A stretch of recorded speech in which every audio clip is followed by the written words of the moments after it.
Hello, I'm Anna Quispe. And I'm Ashley Steele. On today's show, we'll take a look at how social media can have a great impact on the music industry. In our tips and tools segment, Jacob Hunter will educate us further. First, to our question of the day, is social media helpful or harmful to the music industry? I asked students and these are their answers. Hi, I'm Anna Quispe, and we are here at the parking lot at the Sporty building, and we're gonna interview people to know more about music industry. Hi, what's your name? Hi, I'm Sio. Hi, Sio. So, I'm gonna ask you a question, okay? Is social media harmful or helpful to the music industry? Personally, I'd say it's helpful just because if you're trying to promote your music, promote a message, promote whatever you're trying to promote, social media is the best source to do that. Because around the world, I feel like everyone has access to it. Well, almost everyone. Can't say everyone, but almost everyone. So yeah, I think it's helpful. Sweet. Thank you so much. I'm Eva Mosibais. Hey, I think that it's a little bit harmful to the music industry because you can pretty much manipulate your voice in any kind of way, and it's a harmful thing and it's a good thing. It's like a sword, but yeah, I think it's a little more harmful than good. Yeah. My name is Anna Brown, and I think social media is helpful to the music industry just because they can reach out to more people and more people can listen to them that way. So, yeah. I'm David Yucatel, and I would say that music can be harmful to the music industry because it can lead sometimes to unhealthy comparisons if used in the wrong way. My name's Noah Morton, and I was asked, does social media have a good or bad impact on the music industry? I would say overall good because it gets unknown artists a lot of recognition that they wouldn't have without it. So we'll have the answer to the question of the day later in the podcast. People have different perspectives on how social media impacts the music industry nowadays. Ashley Steele has been researching this topic and will be able to give us a better understanding. Today, I'll be talking about how music affects the audience. According to an article featured by Adobe, nearly 1 in 3 music fans, or 29%, said they're more likely to buy a product if it's featured alongside a product that they like. They also break down the genres most used by TikTok. At the top, hip-hop and rap make about 29% of the music used. Followed by that is pop, making about 23% of the music. Adobe also states, on average, fans who use TikTok daily spend about 84 minutes a day on the platform, adding up to about 21 days each year. Here's a breakdown of each daily screen time by genre. Hip-hop and rap make about 86 minutes, pop makes 85 minutes, country's at 83, rock's at 82, and indie makes about 76 minutes. Edison research says, according to the Infinite Dial 2024, 48% of Americans age 12 and up say it is very or somewhat important to keep up to date with music. Among this audience, 40% use Instagram as a source to find out about music. TikTok trails about behind at 36%, while Facebook maintains a solid presence with 32% of Americans using it for discovering music. Overall, music impacts the audience heavily. Keep in mind what audience you're going after when you're choosing music.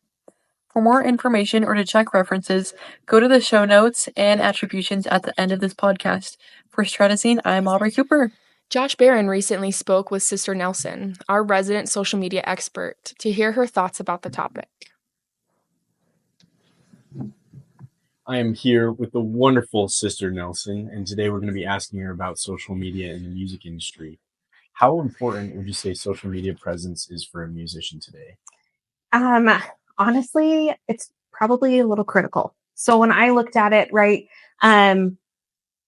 we have this artistry side where we're bringing out new artists, and I feel like we're hitting a whole different conversation right now in the music industry.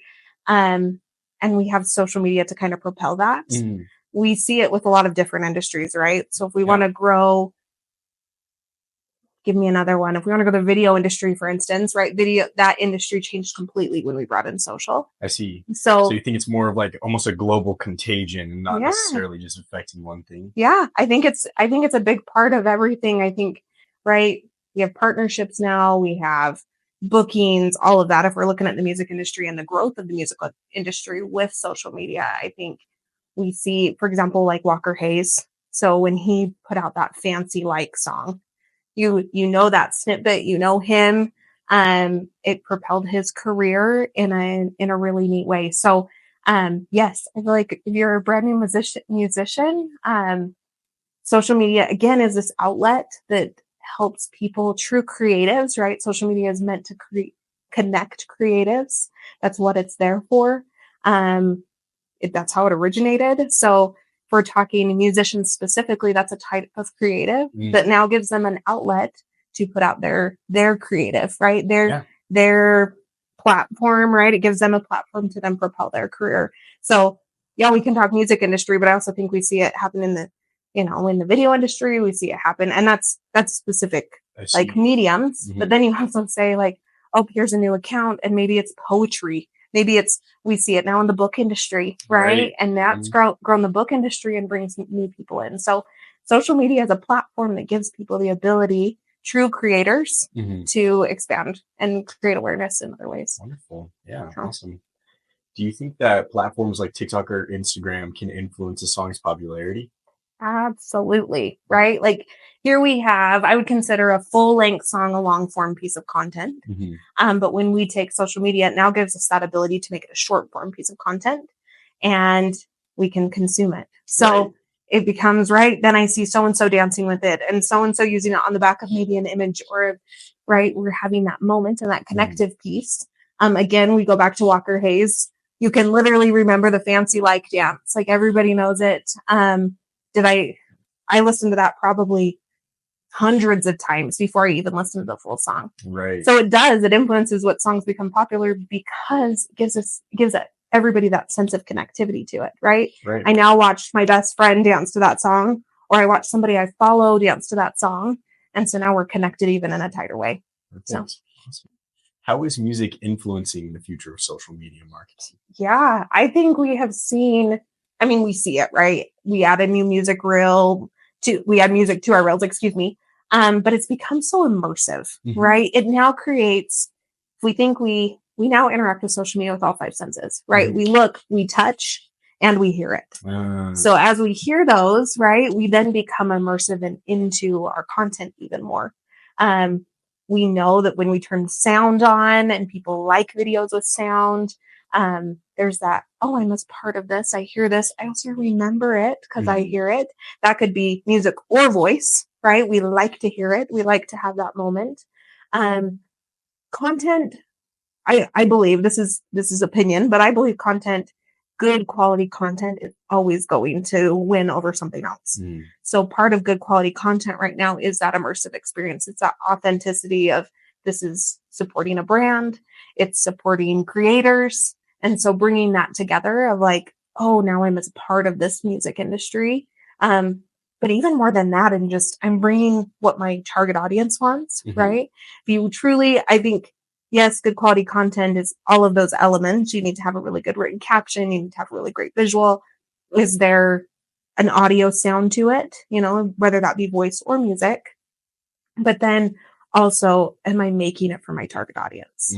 Right? If I have a brand that is for an older generation and doing that, maybe they do like voiceovers a little bit more. Maybe they're going to like a different sound. They're not going to care what sound is viral on TikTok at that moment. Right. Also, as a brand, you have to be careful with those types of sounds as well. And so, do we need to bring in licensing, that kind of thing for that sound? And so having that ability, music just now makes the whole social media experience more immersive. Think of when you first sit in a movie theater and you can hear that, like that, oh, it could be the arch on Disney. It could be that Dolby sound that like is I'm not going to sing it, but like that big, deep sound right at the beginning, it becomes immersive, and you get the chills and you're like, oh, here we go. This is going to be a good movie. now we're bringing that right into your hand into social media. I see. That's awesome. That's really cool. Yeah. Well, thank you so much for your You're time welcome. and coming to talk to us. I really appreciate it. You're welcome. Thank you. This was fun. Our tips and tools for this week is directly related to videos from Jacob Hunter and Ashley Steele, who have been diligently researching. Hey everyone, for today's tips and tools, I'm showing you how to find and use music on Instagram Reels to boost your content. First, navigate to Reels and look for a music note at the bottom right of each video. That tells you the reel is using an audio track. Tap the audio name to open its page. You'll see how many people have used it at the bottom. To use it, just tap Use Audio. It takes you straight to the camera so you can record with that music. Then select a picture. Even something simple like this picture of my dad and I looks great when it's paired with good audio. Next, you can add text or effects if you want and include relevant hashtags to boost your reach. And that's it, a quick tip to help your reels stand out with the right music. Try it out and watch your views grow. Hi guys, this is Ashley with Stratazine, and this is my news update about Instagram and how they may soon enable custom colors for the notes. I did go ahead and create a video for you guys so that you can see what the Notes app looks like in Instagram and how it might work. You see that we are currently in the Instagram app, and I came to my DM section where you receive messages, and I typed on my icon, which brought me to this page here. Some of the updates that Instagram has brought up is they can make updates to the notes here. So as you can see, you can say, hi guys, put a message, and then share that. Some of the other updates is they've added songs, so I could play a song right now if I wanted. I could pick from any of these, and then it would upload. You could even click on the camera option, and as you can see, that's me, and you could upload videos or even a picture, and then you can even write a prompt and ask people to do certain things. So as you can see in that specific video, that's where you would find the actual Notes app in Instagram. And the updates that are coming from this specific article are saying that we can use specific background colors and emojis to show different styles and things that we might like. So hopefully the update will happen soon and we can actually change the background colors and even put emojis in that app as well. Back to the question of the day, is social media helpful or harmful to the music industry? The answer is, according to Forbes, social media has transformed the music industry positively by creating direct artist-fan connections and powerful marketing opportunities, though it demands significant time investment from musicians. That's all of this episode of Stratazine. Thanks for hanging out with us today.